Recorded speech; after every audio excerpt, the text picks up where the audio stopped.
Ayon sa pinakabagong report ng International Panel for Climate Change ng United Nations, may kaugnayan daw ang umiinit na temperatura sa posibilidad ng mas maraming conflict gaya ng civil war. Sabi ng mga eksperto, may kaugnayan talaga ang mainit na panahon sa pag-init din ng ulo ng tao. Live mula sa Quezon City, may report si Dano Tingkungko. Dano? Jessica, matindi nga ang init nitong mga nakaraang araw, no? Indikasyon na pumasok na nga ang tag-init at ang mga malalamig na gabing ating naranasan, pawang mga nasa isipan at alaala na lang. Pero totoo ba na kapag umiinit ang panahon, umiinit din ang ating ulo? Kung sa pagtayo pa lang sa kalsada sa tanghaling tapat, tila sinusunog na ang balat, paano na lang kaya mga nagbibilad araw-araw para magampanan ng kanilang tungkulin? Si Mang Nilo, magtatatlong dekada ng traffic enforcer. Mapaulan o araw, wala raw pinipiling panahon ng kanyang trabaho. Pansin niya tuwing tag-init, tila mas nagiging mainitin daw ang ulo ng mga motorista. Pero kahit minsan nagpapanting na ang tenga niya, hindi pwede sa kanilang mawala ng pasensya. Po, pasok sa loob, tapos labas sa kabilang tenga kasi tayo po naman kasi Pilipino, kailangan talaga, hindi naman kailangan na pag mainit ang ulo, patol agad. Para hindi po uminit siguro ng ulo, katulad ko, lagi akong pinalang tubig. Paliwanag ng Pag-asa, ang tindi ng init tuwing tag-init nakasalalay sa pag-inog ng ating planeta. So habang papahina yung amihan natin, nagkakaroon naman tayong tinatawag na easterlies dahil nandito na yung high pressure area natin. No?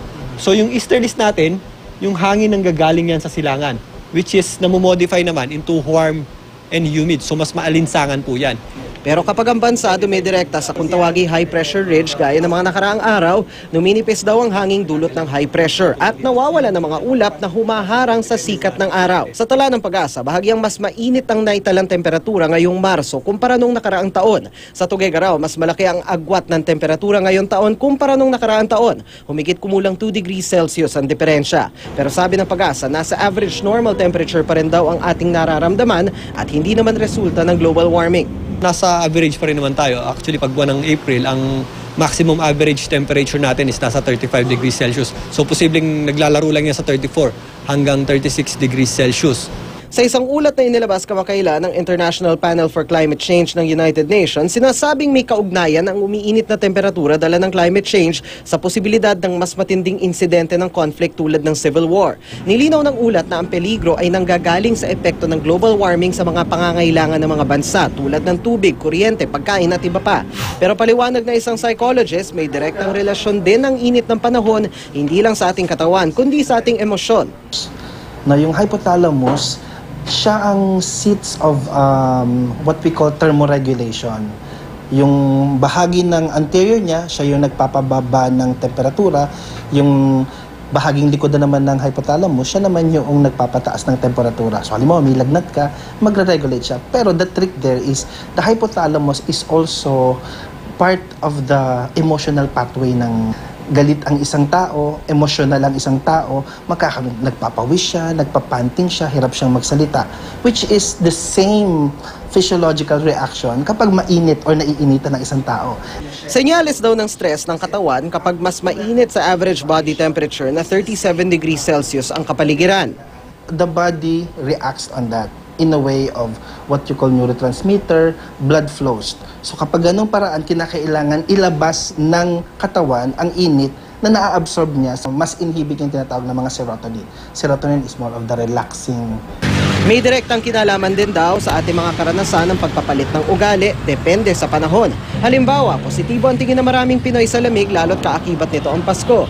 Pero kabaligtaran naman sa tag-init lalo kung walang aircon o laging nasisira ang ventilador. Ang pwede raw gawin, magbakasyon para mabago ito. It's very important to celebrate summer. It's time to wear clothes that will make you feel you're on a summer mood. Make sure at least man lang once a week nakatikim ka ng mga pagkain. Alam mo na very summer like mangga, pakwan, melon.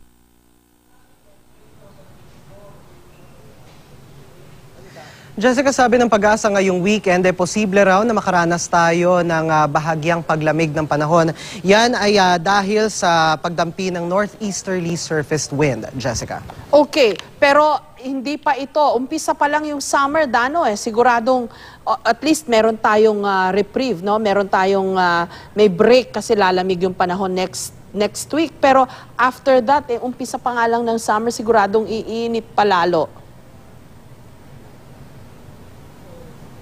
Correct. Actually, sabi ng Pag-asa, no, inaasahan nila na yung temperature natin, yung average temperature at least dito sa Metro Manila, no, ay maglalaro around 34 to 36 degrees Celsius. Yan yung recorded temperature. Of course, yung feels like na temperature, mas mataas ng konti. In between yung mga summer months, no, from this month, from April hanggang June, kung kailan expected na pumasok yung rainy season, ay inaasahan daw nila na magkaroon nito ng peaks. Pero in terms of heat wave, no, i-dispel na natin yung agam-agam ng ilan, malabo daw na magkaroon ng heat wave dahil tayo nasa equator tayo, malapit tayo sa equator, meaning nasa katamtaman yung panahon natin, hindi masyado mainit, hindi masyado malamig, hindi extremes yung temperatura. Kung magkakaroon man ng peak, konting akyat lang ito, mga 2 degrees Celsius, pero mabilisan lang ito, babalik din ito doon sa average nating temperature na 34 to 36 degrees Celsius, at least dito sa Metro Manila, Jessica. Yung tinatawag nilang road rage, no? Yung sobrang buryong na yung mga tao sa traffic,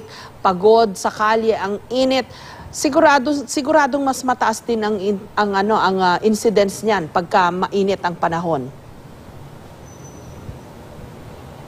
Correct. Actually, that's a safe assumption to make. Kasi nga, sabi nga nung ating ekspertong nakausap, yung psychologist, no, merong hindi lang kasi psychological yung implications o yung effect ng init, no. Meron din itong physiological ramifications. Halimbawa, yung init kasi naglilikha ito ng stress sa katawan. So, syempre, kung nasa stressful situation ka, halimbawa, traffic, tapos dagdagan mo pa ng init, it's a recipe for danger. Depende na lang yan daw, sabi ng psychologist na nakausap natin, to yung coping mechanism mo. If you know yourself well enough and you know how to adjust to heat or actually adverse situations, posible naman daw na hindi ka mauwi sa road rage.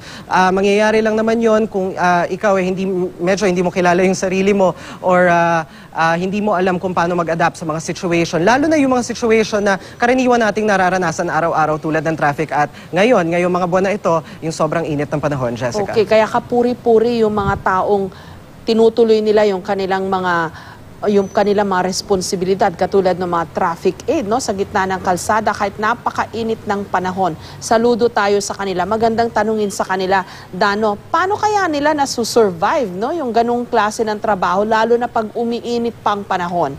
In any case, maraming salamat sa iyo, Dano Tingkungko.